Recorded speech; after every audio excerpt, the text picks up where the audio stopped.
కష్టాల్లోంచి పుట్టిన party, కష్టాల్లోనే నెగ్గుకొచ్చిన party, కష్టాలతోనే ఓడిపోయిన party, ఇప్పుడు కష్టాలతోనే కంటిన్యూ అవుతున్న పార్టీ అది ఏదైనా ఉందంటే ఖచ్చితంగా ఆంధ్రప్రదేశ్లో వైఎస్ఆర్సీపీ. ఇప్పుడు ఈ జమిలీ ఎన్నికల ప్రభావమో ఎంతవరకు కలిసి వస్తుంది, నిజంగా 2027లో ఎన్నికలు వస్తే ప్రిపేర్ అవ్వడానికి సిద్ధంగా ఉన్నారా అనేది ఒకటి. రెండో అంశం, ప్రస్తుతం మొత్తం ఖాళీ అయిపోతుంది పార్టీ, ఉన్నవాళ్ళు బయటకు వెళ్ళిపోతున్నారు. సీనియర్లందరూ కూడా జగన్మోహన్ రెడ్డి గారి నిర్ణయాలు నచ్చట్లేదు, సీనియర్లందరికీ వెళ్ళిపోతున్నారు. పార్టీ ఖాళీ అవ్వబోతుందా అనేది ఒక రకంగా జమిలీ ఎన్నికలు నిజంగా 2027లో కనుక వచ్చేస్తే, ముందే వచ్చేస్తే 2029 కంటే ముందు జగన్కి ఇప్పుడున్న పరిస్థితుల్లో లాభం తెచ్చిపెడతాయా లేదంటే నష్టం తెచ్చిపెడతాయా? అందుకు సిద్ధంగా ఉండేంత సామర్థ్యం, ఒకప్పుడు ఉన్న సామర్థ్యం, ఒకప్పుడు 151 ఇంకా తిరిగిలేదు మేమే టాప్ దేశంలో ప్రపంచంలో అనుకుంటున్న టైంలో అంతకు మించి పతన స్థాయికి పడిపోవడం ఏం జరగబోతోంది? జగన్మోహన్ రెడ్డి గారి ముందున్న సవాళ్ళు ఏంటి, దాన్ని అధిగమించే సత్తా ఆయన దగ్గర ఉందా? ఇదే అంశం మీద చర్చించే ప్రయత్నం చేద్దాం. సార్, ఒక రకంగా మొదటి నుంచి వైసీపీ అసలు పుట్టడమే కష్టాల్లోంచి పుట్టింది, అలాగే కంటిన్యూ అయింది. ప్రతిపక్షంలో అధికారంలో ఉన్నారు, అధికారంలో ఉన్నప్పుడు ప్రతిరోజు ఒక టార్గెట్, లీగల్ పరంగా చాలా ఇబ్బందులు ఎదుర్కొంటూ ఉన్నారు. ఆయన అనుకున్న ఏమీ చేయలేకపోయారు. 3 రాజధానులను ఇంకోటి ఆ నవరత్నాలు మినహాయిస్తే అవి ఒకటి ఇచ్చిన హామీ కాబట్టి చేయించారు. ఇప్పుడు ప్రతిపక్షంలోకి వచ్చేసారు. ఇప్పుడు కూడా నేతలు వెళ్ళిపోవడము లేదంటే ఎవరు కలిసి రాకపోవడము, మొదటి నుంచి వైసీపీ పార్టీ నేతల మీద జరుగుతున్న దాడులు కానీ, లీగల్గా వస్తున్న ఇష్యూస్ కానీ, ఓవరాల్గా ఇప్పుడు నిజంగా 2027 ఎన్నికలు వస్తే, 27, 28 ముందుగానే వస్తే ప్రిపేర్డ్గా ఉండే అంత శక్తి సామర్థ్యాలు ఉన్నాయని అనుకోవచ్చు వైసీపీలో. ఫిట్టెస్ట్ కెన్ సర్వైవ్ ఎప్పుడైనా సరే, అంతేనా? ఎవడు సరే స్థిరపడితే వాడికే. ఇందులో ఇతను గెలవాలని మనం చెప్పొద్దు, ఓడాలని అది కాదు, అంటే ఆ సామర్థ్యం కాలం నిర్ణయిస్తుంది ఎవరి బలం ఏంటి, ఎవరి శక్తి ఏంటి అన్నటువంటిది. సంక్షోభాల నుంచి గట్టెక్కి అధికారాన్ని హస్తగతం చేసుకుంది క్యూబా, అమెరికా దాడుల్ని తట్టుకుని. కానీ ఇవాళకి కూడా వాళ్ళ బ్రతుకాళ్ళు బ్రతుకుతున్నారు, కానీ అద్భుతమైన బ్రతుకు కాదే. అమెరికాని ఎదిరించిన దేశంగా రికార్డు ఉంటుంది. కానీ డాక్టర్లకు కూడా అక్కడ ప్రపంచం అంతా డాక్టర్లు అక్కడి నుంచినే పోతుంటారు, మన ఇండియా టైప్లో. ఎందుకు అంటే అక్కడ పోషణకి తగినటువంటి ఆర్థిక వనరులే. అట్లాగే సమాజంలో నువ్వు వీరుడిగా కనబడటమా, పోరాట యోధుడిగా కనబడటమా, లేదా కాలమాన పరిస్థితులకు అనుగుణంగా మారడమా? మార్పు కోసం జగన్మోహన్ రెడ్డికి ఒక పెద్ద టెస్ట్. మారి తీరాల జగన్. మారితే సర్వైవ్ అవుతాడు, మారకపోతే చరిత్రలో కలిసిపోతాడు. 2019లో జగన్ అధికారంలో వచ్చిన తర్వాత మనం కూడా అప్పటి నుంచి మాట్లాడుకున్నాం. 6 నెలల నుంచే టీడీపీ మొదలు పెట్టేస్తుంది. ఇప్పుడు ఎన్నికలు వస్తే మేము గెలిచేస్తాం, ఇప్పుడు ఎన్నికలు వస్తే టీడీపీ అధికారంలోకి వచ్చేస్తాను టీడీపీలో ఉన్న ప్రతి నాయకుడు మాట్లాడాడు. అలాగనే ఎక్కడ ఎన్నికలు రావు, అనుకున్న టైంకే ఎన్నికలు వచ్చినాయి. కాకపోతే వాళ్ళు అమలు చేసిన నవరత్నాలు, జగన్ అందించిన సంక్షేమం అద్భుతంగా పనిచేస్తుంది, జగన్మోహన్ రెడ్డి గారు వస్తారని వాళ్ళు.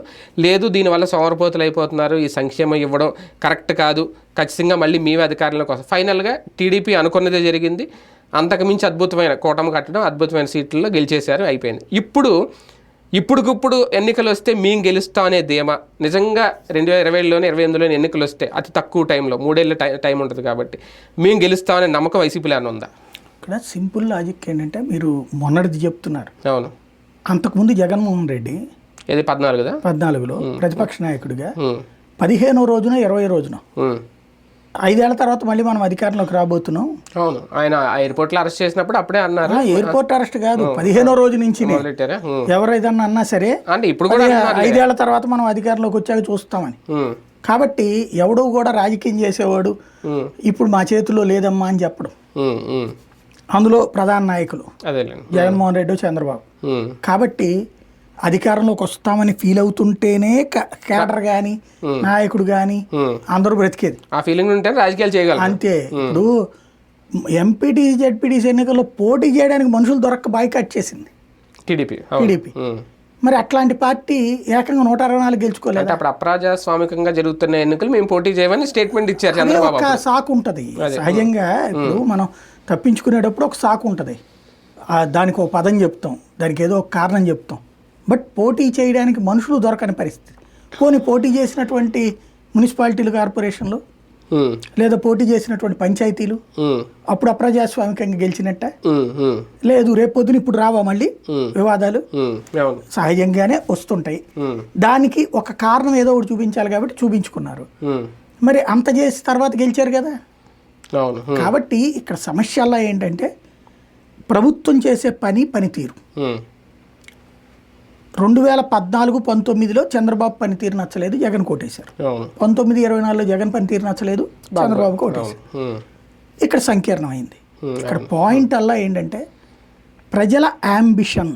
నేను మొదటి నుండి చెప్తున్నా, ఇప్పటికీ చెప్తున్నా, మళ్ళీ చెప్తాను, ఇది వీళ్ళు మనకు రాష్ట్రంలో రాజకీయ పార్టీ నడిపే ప్రతి ఒక్కడు బుర్రలో పెట్టుకోవాల్సిన పాయింట్, మర్చిపోతున్న పాయింట్, తాత్కాలికంగా నడిచిపోతున్న పాయింట్. ప్రజల యాంబిషియస్ పీపుల్, ఆంధ్ర పీపుల్, కసితో ఉన్న ప్రజలు.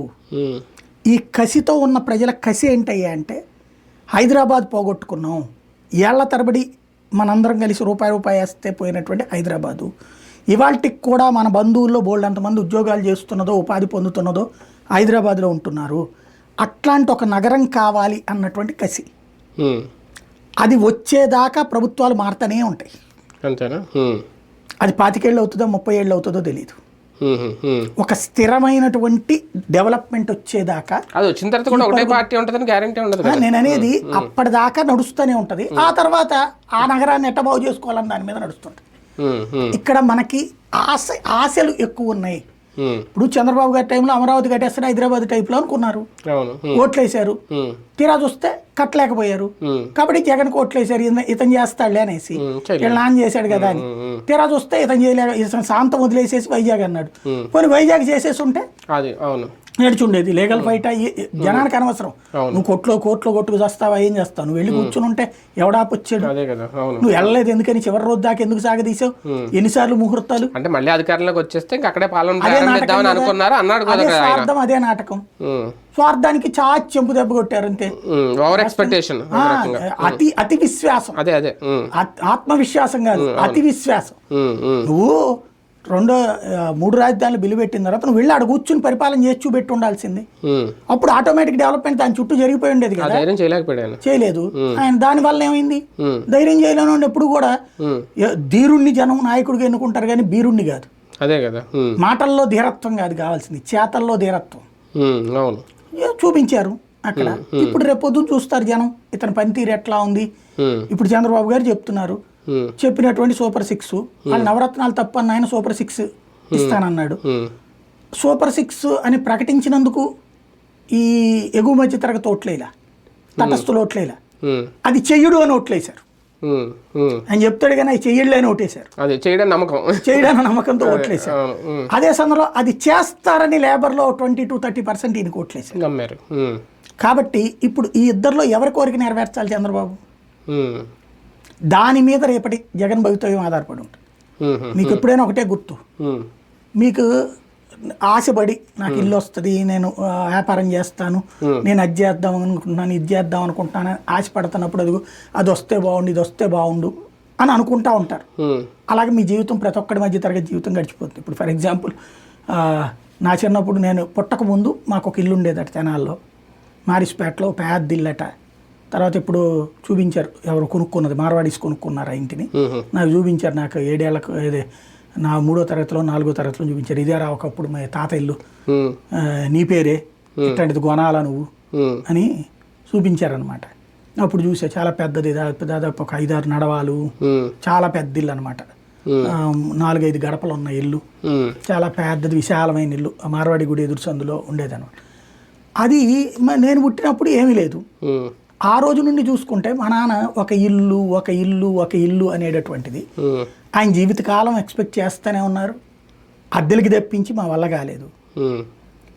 అది ఎప్పుడో నేను మళ్ళీ జాబ్ చేస్తున్న రోజున, అది కూడా జమినీకి వెళ్ళినప్పుడు ₹1,00,000 జీతం అయింది కాబట్టి ఆ టైంలో హౌసింగ్ లోన్ తీసుకుని కొనగలిగా. అప్పుడు మా నాన్నకు వచ్చినటువంటి తృప్తి, ఒక సాటిస్ఫాక్షను. నా కొడుకు ఒక ఇల్లు, నేను సాధించలేకపోయినా నా కొడుకు సాధించాడు. కానీ ఆయనకి ఒక ఇల్లు అట్లాగే తీద్దామంటే పల్లెటూరులో మా వల్ల కాల, ఇటు అప్పు కట్టుకుంటూ ఇంకొకటి. ఆయన అద్దెకే ఉన్నారు, అద్దె నేను కడతా వచ్చాను, అంతవరకే చేయగలిగాను కానీ లేదు. ఆయన జీవితకాలం ఇంట్లో లేని వ్యక్తిగానే ఉన్నారుగా. అట్లాగా నేను ఇది ఎందుకు చెప్తున్నానంటే, ఈ ఉదాహరణ, అది వస్తుంది అని రాకపోవడం వేరు, వచ్చేసింది పోవడం వేరు. వచ్చేసింది పోతే ప్రజల్లో ఉండే తీర్పు వేరు. ఇప్పుడు వీళ్ళు రేపొద్దున ఇళ్ళు ఇచ్చారు జగన్, దాంట్లో నీళ్లు నిలబడుతున్నాయి, ఇంకోటి నిలబడుతున్నాయి అంటే ఇప్పుడు అమరావతిలో నీళ్లు నిలబడుతున్నాయి అయితే ఏంటంటే అనలేదా? అదే కదా. అవును. మరి ఇక్కడ వీటిది ఏం చేస్తారు రేపొద్దున? ఇప్పుడు టిట్కో ఇళ్ళ ఏరియాలో నీళ్లు నిలబడలేదు, మరి ఏం చేస్తారు? వాటన్నిటిని మూసేరు కదా. పూర్తి చేసి వాళ్ళు ఉండేలా ఏర్పాటు చేయాలి ప్రభుత్వం. చేయలేదనుకోండి, ఆ ఇళ్లలో ఉన్నోళ్ళందరూ ఇదివరకు తిట్టుకున్నారు, సరైన సదుపాయం లేదనుకుని ఇలా కొట్టేశారు. రేపు వాళ్ళకి చేయలేదనుకోండి, రేపు వాళ్ళ ఆలోచన ఎట్టుంటది? జగన్ వస్తే మన ఏరియాలు బాగు చేస్తాడని వస్తుంది, అప్పుడు పోతుందిగా అవతలకి. వీళ్ళందరిలో కనీసం 30-40% ఇప్పుడు ఓటేసి ఉంటారుగా. ఇంకొకటి, ఇవాళకి ఇవాళ దాదాపు ఒక 6-7 లక్షల ఓట్లు కోల్పోయింది టీడీపీ. ఎలాగా? సచివాలయ ఉద్యోగులు వీళ్ళల్లో కనీసం ఒక 40% మంది ఇలా ఓటేసి ఉంటారుగా. ఇప్పుడు ఆ సచివాలయ ఉద్యోగుల్ని నానా ఇబ్బంది పెడుతున్నారు. రేపు పొద్దున వాళ్ళు ఏం చేయాలి? పర్లేదులే, ఇబ్బంది పెట్టడం ఆయన హక్కు, పెట్టించుకోవడం మన బాధ్యత అంటారా? నెక్స్ట్ ఎలక్షన్స్కి వచ్చినప్పుడు వాళ్ళు తేడా అయ్యారా? 2.5 లక్షల వాలంటీర్లు, వాళ్ళని ఏడిపిస్తున్నాం మనం, 2.5 లక్షలు. మరి వాళ్ళు రేపు పొద్దున పర్లేదులే, రాష్ట్ర ప్రజల కోసం, రాష్ట్ర సంక్షేమం కోసం మనకి ఇచ్చే 5,000 వేస్ట్, దానివల్ల నాశనం అయిపోతున్నాయి కాబట్టి రాష్ట్రం నాశనం అయిపోతుంది కాబట్టి బాబు గారు కాపాడడానికే మనకి తిని పెట్టలేదు అని చెప్పి ఫీల్ అవుతాడా? ఈ 2.5 లక్షల మంది ఏమవుతారు? అట్లాగే అదేది ఎండియూలు, దాంట్లో 70,000 80,000 ఉన్నాయి కదా అవి, వాళ్ళందరూ రేపు పొద్దున అసలు ఇదివరకు జగన్ తిట్టుకున్నారు, మాకు ఇంతేనా 5,000 అని వాలంటీర్ తిట్టుకున్నాడు, మాకు ఈ పని ఒత్తిడి అంతా ఏంటని సచివాలయ సిబ్బంది తిట్టుకున్నారు. ఈ ఎండియూలు మాకు ఇచ్చేదేమో 20,000, 10 రోజుల పనే, మిగతా రోజులు మేమెట్టా బతకాలి అని వాళ్ళు ఫీల్ అయ్యారు. లేకపోతే అదే ఇంకొకళ్ళు ఎవరు ఇప్పుడు దాన్ని ఏమంటారు, ఇప్పుడు ఇంకొక బ్యాచ్ని కూడా తీసేస్తున్నారు, మద్యం దుకాణం సూపర్వైజర్లు, వీళ్ళు 20,000 25,000 జీతం ఇచ్చి పెట్టుకున్నారు. వాళ్ళందరిది ఏంటని అనుకున్నారు, అలా 25,000 మా జీవితం ఇంకేం మెరుగు ఉంటుంది ఇట్లాగ అనుకున్నారు. ఇప్పుడు వాళ్ళది ఒక 12,000 ఏమో తీసేశారట ఉద్యోగాల్లో నుంచి. వీళ్ళందరూ కలిపితే ఎంతమంది అయిపోయారు ఇక్కడ? వీళ్ళే ఉన్నారు కదా, 2.5 లక్షల మంది వాలంటీర్లు ఉన్నారు, రేషన్ వెహికల్ వాళ్ళు అసిస్టెంట్ వాళ్ళు ఉన్నారు, ఒక 3 లక్షల మంది ఎంతమంది. దీంట్లో ఒక 40% మంది టీడీపీ, జనసేన, బీజేపీ అనుకుందాం. అదే అవును, వీళ్ళ లెక్క అయితే అందరూ వైసీపీ కార్యకర్తలు. కానీ నా దృష్టిలో నేను చూసిన వాలంటీర్లో చాలా మంది జనసేన ఫీలింగ్ ఉన్నారు, బీజేపీ కాదు కదా. కాబట్టి వాళ్ళందరూ ఈ ట్రిప్ మాత్రం ఏమనుకుంటారు, జగన్ వస్తే మాకు మళ్ళీ లైఫ్ వస్తుంది అనుకుంటారు ఖచ్చితంగా. మరి అలాంటివి రాకుండా చూసుకోవడం 100 రోజులు అవ్వదు వీళ్ళకి. రాబోయే 5 ఏళ్ళు ఉంది, ఈ లోపు వీళ్ళది ఏదో ఒకటి సాల్వ్ చేసి వాలంటీర్లు మళ్ళీ తీసుకోవడము, మీరు రాజకీయాలు మాట్లాడకూడదు, రాజకీయాలు చేయకూడదు అని చెప్తారు. ఇప్పుడు స్టిక్కర్లు అతికించట్లేదా సచివాలయ సిబ్బందితో? రేపు పొద్దున వాళ్ళతో చేపిస్తారు. ఇవన్నీ విమర్శలకు బాగుంటుంది.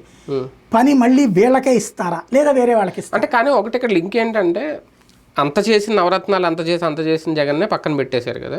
ఇంకా అలాంటప్పుడు సంక్షేమం మీద గెలిపోవటంలో ఆధారపడి ఉన్నాయా అని ఒకటి ప్రశ్న. లేనప్పుడు ఇంకా సంక్షేమం ఎంత చేసి ఏంటి అనేది, ఇంకా సంక్షేమమే చేయలేనప్పుడు ఇంకా వాలంటీర్ వ్యవస్థ ఎందుకు, సచివాలయ వ్యవస్థ ఎందుకు? ఆ 2 వ్యవస్థలు ముడిపడి ఉన్నదే దీనికి కదా.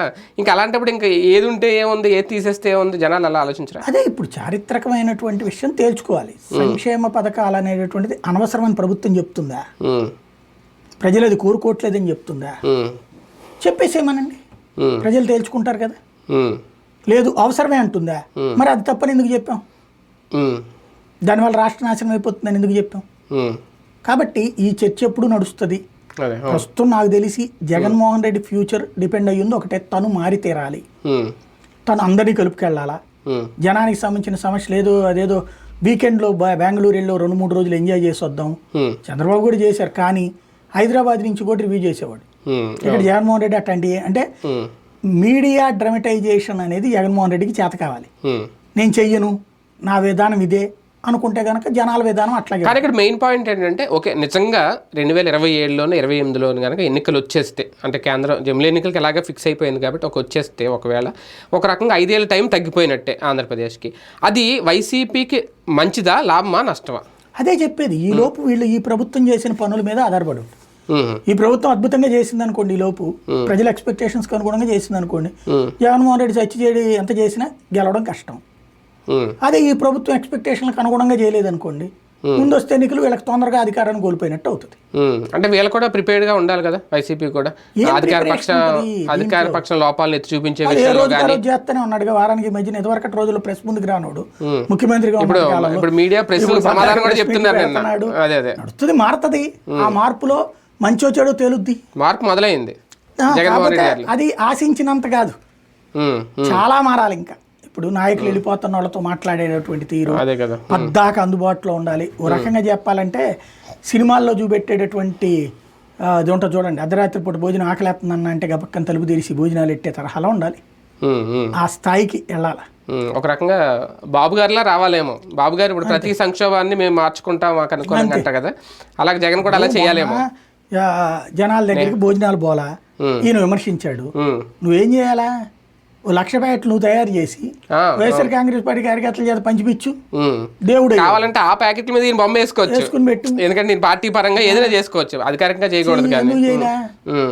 కాబట్టి అప్పుడు వీళ్ళు ఆపారనుకోండి ఒకవేళ గవర్నమెంట్, అప్పుడు అదిగో చూసారా అవును ఇందులో అనొచ్చు. రెండవది ఆ టైంలో అప్పుడు సచ్చినట్టు గవర్నమెంట్ కూడా తొందరగా ఎక్కువ చేయాల్సి వచ్చేది. లేదో 100 పడవలు తీసుకొచ్చి వీళ్ళ ద్వారా బయటికి తీసుకొచ్చారనుకోండి దేవుడు అనేవాళ్ళు. నిజంగా అవును. అంటే చెయ్యడం చేత కావట్లేదా, మనకెందుకులే డబ్బులు బొక్క అనుకుంటున్నారా, అంతే. ఆ ₹1 ఇచ్చింది దానే చెప్పుకున్నారు, ₹1 ఇచ్చాం మేమని, అంతకుమించి ఏం లేదు. రైట్, చూద్దాం. నిజంగా మరి ప్రిపేర్డ్గా ఉండాల్సిన పరిస్థితి వస్తుందా నిజంగా 2027లో 28లో ఎన్నికలు వస్తే? ఇవన్నీ ఈ సంక్షోభాల నుంచి బయటపడి దాన్ని ఒక అవకాశంగా మలుచుకొని మళ్ళీ గెలుపు బావుట ఎగరవేయడం అనేది జగన్మోహన్ రెడ్డి గారి మీద ఉందన్న అతిపెద్ద సవాల్. దాన్ని ఎలా అధిగమిస్తారనేది చూద్దాం.